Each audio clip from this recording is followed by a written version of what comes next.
जय शिव गोरख। प्रिय श्रोताओ, आप सुन रहे हैं स्कंद पुराण और आज आप सुनेंगे स्कंद पुराण का भाग 8 तथा माहेश्वर खंड का भाग 7। पिछले भाग में आपने सुना कि लोमा जी ने भगवान शिव जी के पूजन की महिमा का बखान किया है। इससे आगे आप इस भाग में सुने भाग 8 में महर्षि लोमा जी कहते हैं जो विष्णु है उन्हें शिव जानना चाहिए और जो शिव है वे ही विष्णु है। पीठिका भगवान विष्णु का रूप है और उस पर स्थापित लिंग महेश्वर का स्वरूप है। अतः शिवलिंग का पूजन सबके लिए श्रेष्ठ है और ब्रह्मा जी तो निरंतर मणिमय शिवलिंग का पूजन करते हैं। इंद्र रतन में, चंद्रमा मुक्ता में तथा सूर्य ताम्र में लिंग की सर्वथा पूजा करते हैं। कुबेर चांदी के शिवलिंग की, वरुण कुछ लाल रंग के शिवलिंग की, यमराज नीले रंग की, नेत्रकोण के अग्नि अधिपति रजतवर्ण तथा वायुदेव के श्रेया रंग के शिवलिंग की निरंतर आराधना करते हैं। पाताल में भी सब लोग शिव पूजक हैं। दैत्य में प्रहलाद आदि कोई कोई ही वैष्णव है। यही बात राक्षसों के लिए भी है, उनमें भी वीक्षण आदि वैष्णव हैं। बलि, नमुचि, हिरण्य कश्यप, वृष परवा, सेहाद ये तथा बुद्धिमान शुक्राचार्य के और भी बहुत से शिष्य शिव जी की उपासना करने वाले हैं। रावण ने भी ऐसी ही तपस्या की थी जो सभी के लिए दुस्सह थी। महादेव जी की तपस्या बहुत प्रिय है। वे उसकी तपस्या से जब अधिक प्रसन्न हो गए तब उन्होंने रावण को ऐसे ऐसे वरदान दिए जो अन्य साधकों के लिए अत्यंत दुर्लभ थे।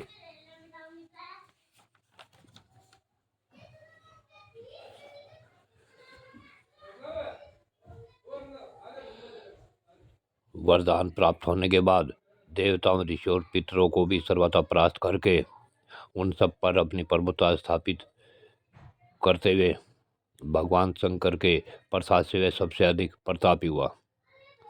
महादेव जी ने उसे त्रिकूट पर्वत का महाराजा बना दिया। इस प्रकार शिवलिंग की पूजा के प्रसाद से रावण ने तीनों लोकों को वश में कर लिया।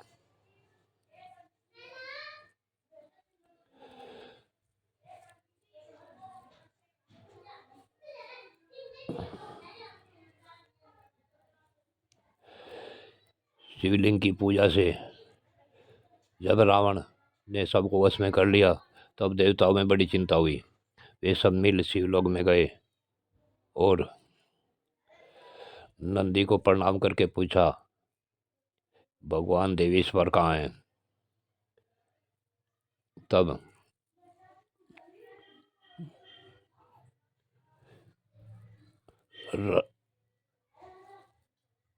देवादिदेव तब भगवान शिव उनसे मिले और भगवान शिव ने बताया कि रावण मेरे द्वारा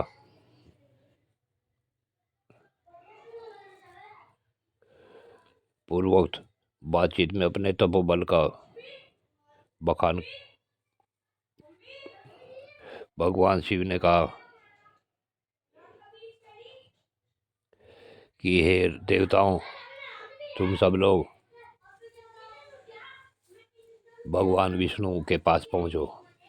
भगवान विष्णु ही देवादिदेव, महादेव भी विष्णु ही हैं। तो सभी देवता बहुत प्रसन्न हुए। उन्होंने वैकुंठ में जाकर अपनी वाणी द्वारा भगवान विष्णु की स्तुति आरंभ की। देवता बोले, हे देव देव जगदीश्वर, आप 6 ऐश्वर्यों से युक्त होने के कारण भगवान कहलाते हैं। आपको नमस्कार है। यह संपूर्ण चराचर जगत आपके आधार पर टिका हुआ है। यह जगत एक लिंग है जिसे आपने आधार पीठ पर रूप होकर धारण किया है। ये प्रभु, हम लोगों के लिए पहले भी आपने अनेक बार अवतार धारण किया है। अपने ही मस्त रूप धारण करके ब्रह्मा जी के मुख में वेदों की स्थापना की थी। आपने हिरण्य ग्रीव रूप से मधुर कैटभ नामक दैत्यों का संहार किया है। कश्यप अवतार धारण करके आपने ही अपनी पीठ पर मंदराचल पर्वत उठाया था।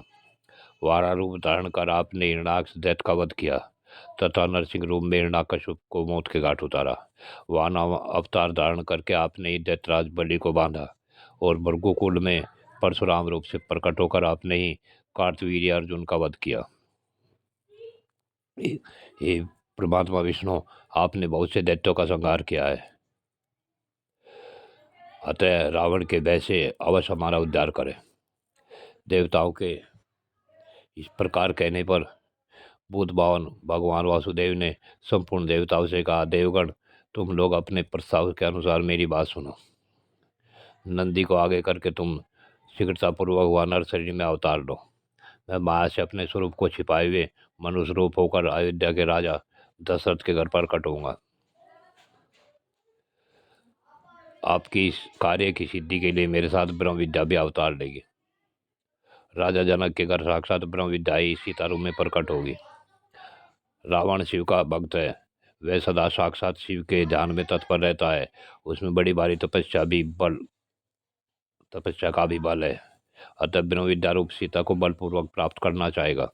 उस समय दोनों स्थितियों में तत्काल भ्रष्ट हो जाएगा।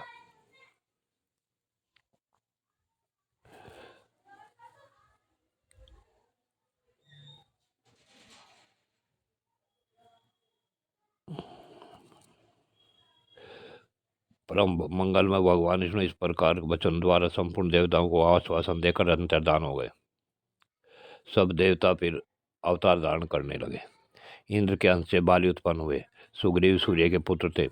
जामवान ब्रह्मा जी के अंश से प्रकट हुए। शिलाद के पुत्र नंदी जो भगवान शिव के अनुचार तथा 11वें रुद्र थे, वो महाकपि हनुमान हुए। वे अमित तेजस्वी भगवान विष्णु की सहायता करने के लिए अवतीर्ण हुए थे। अन्य श्रेष्ठ देवता मेघ आदि ऋषि कपियों के रूप में उत्पन्न हुए। इसी प्रकार सभी देवता किसी न किसी रूप में प्रकट हो गए। साक्षात भगवान विष्णु की माता कौशल्या आनंद बढ़ाने वाले श्री राम हुए।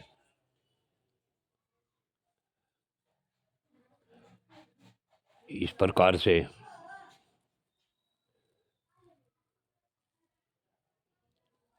भगवान विष्णु के द्वारा शस्त्रों से मारा गया रावण अपने गणों पुत्रों और बंधुओं सहित तत्काल भगवान शिव के स्वरूप को प्राप्त हो गया।